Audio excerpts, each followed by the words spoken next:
அனைவருக்கும் வணக்கம். இன்னைக்கான வீடியோவில் நம்ம கேஎல் ராகுல் எல்எஸ்ஜியை விட்டு வெளியே வந்ததுக்கான ரீசனை ஸ்டார் ஸ்போர்ட்ஸ்ல வெளியிட்டு இருக்காரு. சப்போஸ் தீபக் சஹரை திரும்ப சிஎஸ்கே எடுக்கலன்னா அவரு போகணும்னு நினைக்கக்கூடிய ஐபிஎல் டீம் எது அண்ட் மத்த cricketing and IPL related updates பத்தி தான் இந்த வீடியோ ஃபுல்லா நம்ம பார்க்க போறோம். சரி வாங்க வீடியோக்குள்ள போயிடலாம். டெல்லி கேபிட்டல்ஸ்க்கான நியூ பவுலிங் கோச்சா வேர்ல்டு கப் வின்னிங் பிளேயரான முனாஃப் பட்டேலை சைன் பண்ணியிருக்காங்க டெல்லி மேனேஜ்மெண்ட். 90s கிட்ஸ் எல்லாத்துக்குமே முனாஃப் பட்டேலை தெரிஞ்சிருக்கும் அண்ட் அவருமே ஐபிஎல்லையும் ஃபீச்சர் ஆயிருக்கிறாரு. ஒட்டுமொத்தமா 63 ஐபிஎல் மேட்சஸ் விளையாடி 74 விக்கெட்ஸ் எடுத்திருக்கிறாரு. இப்போதைக்கு நியூ பவுலிங் கோச்சா டிசில வர்ற ஐபிஎல் 2025ல இருந்து செயல்பட உள்ளாரு. டிசி ஆல்ரெடி அவங்களோட head coach and director of கிரிக்கெட்டை வெளியிட்டு இருந்தாங்க.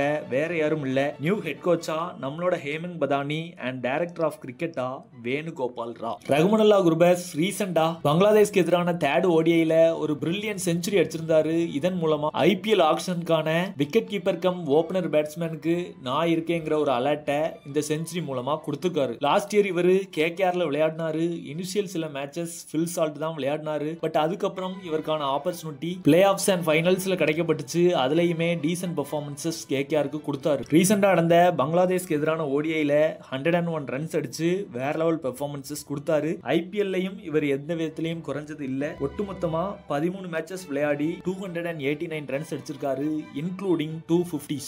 நிறைய டீமுக்கு ஒரு டெஸ்ட்ரக்டிவ் ஓபனர் வேணும் அண்ட் அந்த ஓபனருமே விக்கெட் கீப்பிங்கும் பண்ணா அது அவங்களுக்கு பெரிய அளவுக்கு ஹெல்ப்ஃபுல்லா இருக்கும். அந்த ரோலை ரஹ்மனுல்லா குர்பஸ் டீசன்ட் பட்ஜெட்லயே கொடுப்பாரு. சோ இத நிறைய ஐபிஎல் பிரான்ச்சைஸ் கண்டிப்பாவே நோட் பண்ணிருப்பாங்க.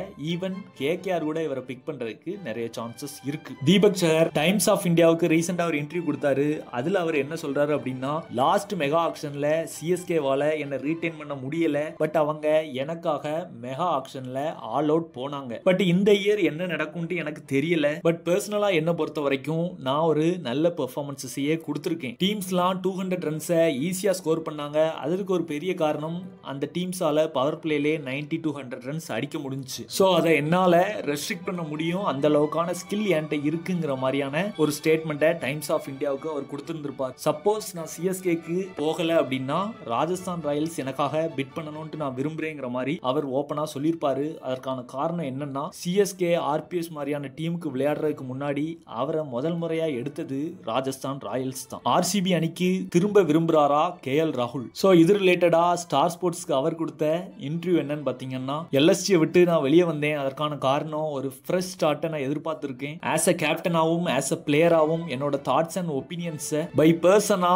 நான் அதை அப்ளை பண்ணணும்னு நினைக்கிறேன். அதுக்கு எனக்கு கொஞ்சம் ஃப்ரீடம் வேணும். சோ அந்த ஃப்ரீடத்தை எனக்கு ப்ரொவைட் பண்ற டீம் கூட நான் சேர்ந்தா நல்லா இருக்குங்கிற மாதிரியான ஒரு ஸ்டேட்மெண்ட்டை ஸ்டார் ஸ்போர்ட்ஸ்ல சொல்லியிருந்தாரு. அண்ட் அவரோட ரெக்கார்ட்ஸையும் நீங்க எடுத்து பார்த்தீங்கன்னா 2013ல ஆர்சிபிக்கு விளையாட வராரு, 14-15ல எஸ்ஆர்ஹெச்க்கு விளையாண்டாரு, 16 அவரை பொறுத்த வரைக்கும் ஒரு ரிமார்க்கபிள் சீசனாக அமைஞ்சு. அதற்கான காரணம் என்னன்னா, Virat Kohli, AB de Villiers, GAIL, Watson மாதிரியான ஸ்டார் பிளேயர்ஸ் இருக்கிறப்பவே 397 ரன்ஸ் அடிச்சிருந்தாரு. ஆவரேஜும் 44 எபோவ் இருந்துச்சு, ஸ்ட்ரைக் ரேட்டும் 145 எபோவ் இருந்துச்சு. கேஎல் ராகுலோட அதிகபட்ச ஸ்ட்ரைக் ரேட்டே ஆர்சிபில அவர் 2016 விளையாடுறப்பதான் வந்துச்சு. அதுக்கப்புறம் எதுவுமே வரல. 17ல இன்ஜுரியால அவர் ஸ்கிப் பண்ண 18ல இருந்து 21 வரைக்கும் கிங்ஸ் 11 பஞ்சாப்ல விளையாடினாரு. 18ல ஒரு மேட்ச் மட்டும் டெல்லி டேர்டெவில்ஸ்க்கு எதிராக வேற லெவல் பெர்ஃபார்மன்சஸ் கொடுத்திருப்பாரு. ஒரு குயிக்கஸ்ட் 50 அடிச்சாரு. அதுக்கப்புறம் அவரோட ஸ்ட்ரைக் ரேட்ல பெரிய டிப் இருந்துச்சு.